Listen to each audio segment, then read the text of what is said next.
Hi,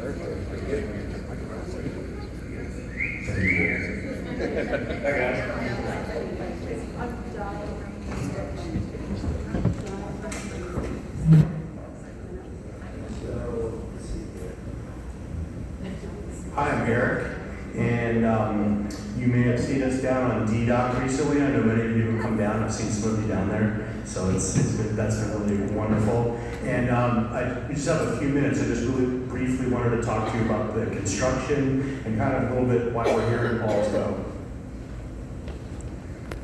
So most of these pictures are going to be from the earlier parts of the construction. We started. The ship was built up in Anacortes. Jay Smith out of Espoya Boats. He's got this wonderful boat shop up there. We've been at this off and on for about 13 years. It's been a really long project. I call it the ultimate in delayed gratification, but we're really proud of it because, of course, many of these are made in Scandinavia, but there are very, very few that are made in North America, so we're really thrilled to have it here. And the whole project really started as a family project. My father, who's in the lower right corner here, David Knudsen, he made this kind of crazy promise to his father, and he wanted to honor him with building a Viking ship, which was the wildest idea. And really the whole thing is just him making good on his word over all these years to get this done. And my brother's up at the top there. And I'm going to show you some pictures of the wood shop and that. But a lot of what we used were traditional tools, and even some some real Viking tools as well. But a lot of electrical power tools as well.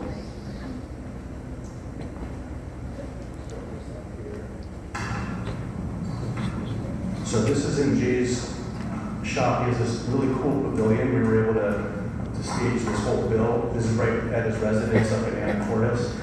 And what we're looking at here is moving the green oak frames in and out over the gunnel.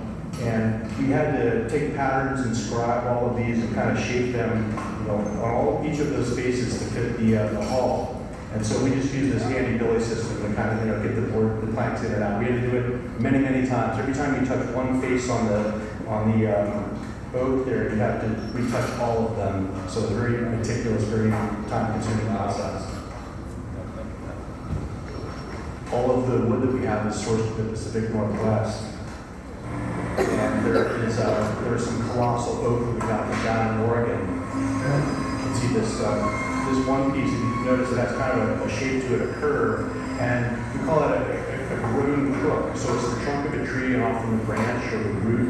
It makes the fibers run continuously through it, so it's very dense and very strong. A lot more so than something that is cut and then later put together. And in the right-hand corner here, you see Jay Smith. He's at work putting the finishing touches on putting one of these frames in. And we use trunnels or tree nails, and it's essentially wooden pegs that are put in to keep to fasten the hull to the frame. The Vikings did it a little bit differently. They built the hull first, and then they fit the frame to match the hull. Jay Smith, he got to start in Denmark learning how to build Viking boats. He got a grant when he was young to go there, and later he apprenticed in Norway at his kind of the area of his ancestral home. And also he had an apprenticeship, another one in the Faroe Islands, so he got very good at building these Viking boats. He built a lot of fairings, smaller boats. Valkyrie is his largest project. And a few years ago, about 5 or 6 years ago, he built a 38-foot Viking ship, Polaris, which got brought over to Gloucester over in Massachusetts, and it's been running with passengers over there as well. So there have been many volunteers, many community members who have been a part of this. And you can see from this picture, even early on, he was really taking a magnificent shape. It attracted a lot of attention. We had a lot of visitors. A lot of people would come from boat building schools and a number of other places, and it just kind of started to develop a life of its own. All of the planking you see here is made from Alaskan yellow cedar, which is some of the most beautiful material we were able to find.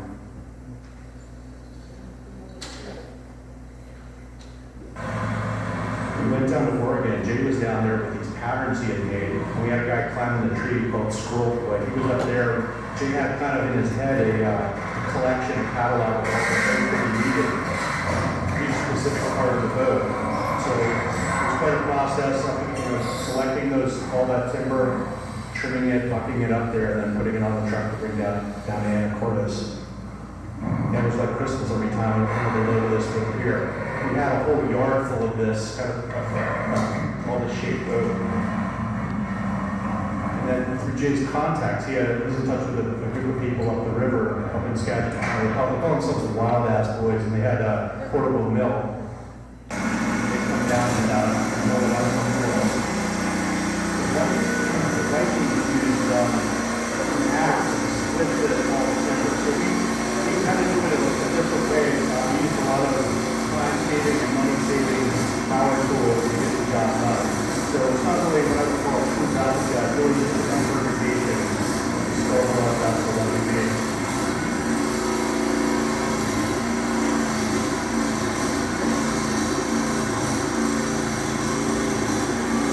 You get a sense of the way you kind of do these, up to the yard, down, just road, down the road, and go down to this process on the road. Most of the time, there were maybe 2 or 3 of us that worked on it at a time. And, it took a lot of time.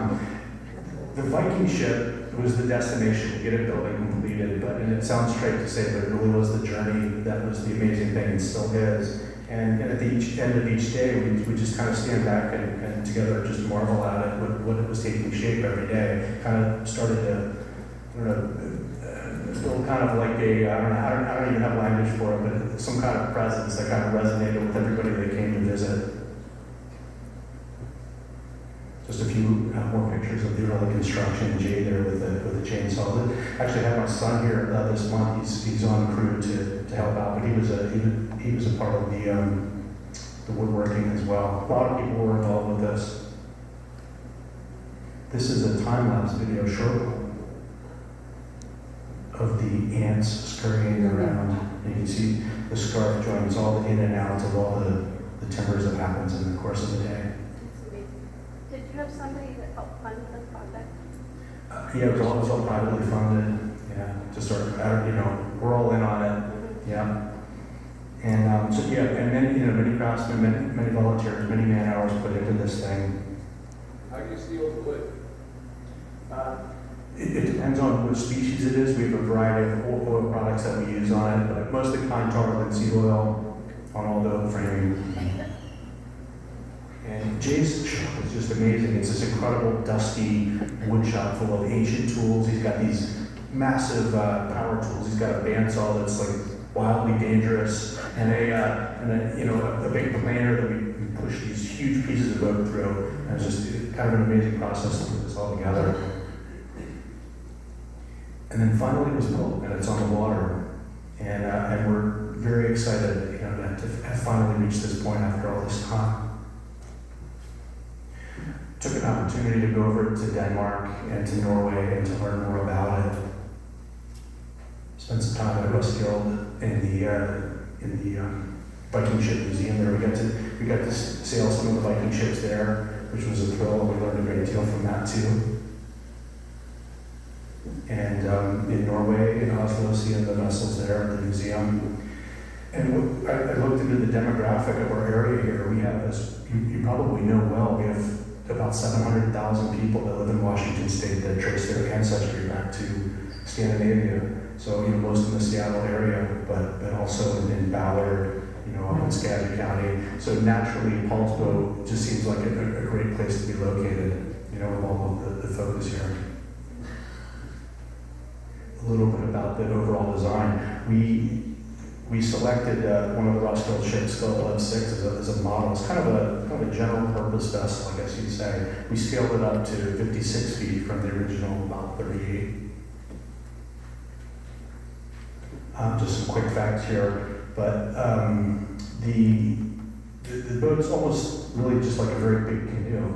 I've spent most of my life on the water and on canoes, in Canada, and the more I've been out on it, I'm very familiar with it because it kind of moves on the water just like a canoe does, and it's a lot lighter than you might expect, just over 20,000 pounds. And some of what we hope to do here really is to be involved with events, seaside communities that are having festivals, really want to get involved with youth groups and schools and have them be a part of it. The whole origin of this was to get youth out on sailing adventures on the Viking ship. And then ultimately, I would be very excited to take it out on longer trips, week-long, multi-week, up in the Inside Passage and perhaps further, And in addition to that, just make it available for recreationally. We're very close now to being able to take passengers out right here in Liberty Bay on harbor cruises. So we've been recruiting and training a staff here, a crew, and we're very close now. I'm working on a little bit of the administrative stuff to get that complete, but we'll be there very soon. And charters, I just had a call this week. Somebody wants to do our first Viking funeral, so that's pretty cool. Some of the members here, Mark came down with the wedding party and had a time on the ship as well, so that was really delightful. What's your capacity? We got 30 passengers. 30, yeah. And the last part is really is about community, and as much as we can learn and get involved and partner with people here who are about community and building something together. We're all about that. And ideally be able to provide some services and touch some of the places where some of the needs might be the greatest. I don't even know what that is yet here, but I'm excited to discover. So that's really about it. If you ever get a chance to go to Anacortes, go visit Jay Smith and check out his amazing shop up there. But anyway, thanks for your time. Yeah. Where does it live? Oh, right now it's down in D-Dock. At the port, and the home port is here in